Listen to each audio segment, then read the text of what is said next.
Bismillahirrahmanirrahim. I am Dr. Hayatullah from Pakistan. ډاکټر حیات الله د پاکستان څخه خو راغلی له ټایلند هیواد څخه یم او هلته په ایشین انسټیټیوټ آف ټیکنالوژي ټایلند کې کار کوم.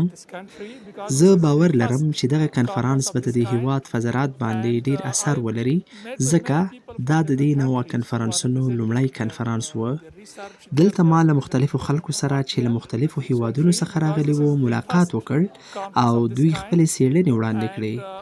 زه باور لرم چې د افغانستان خلکو به د بهرنیو خلکو له مهارتونو څخه ډیر څه زده کړي وي او په عین وخت کې موږ د افغانستان په باره کې یو څه ښه هم تجربه کړل.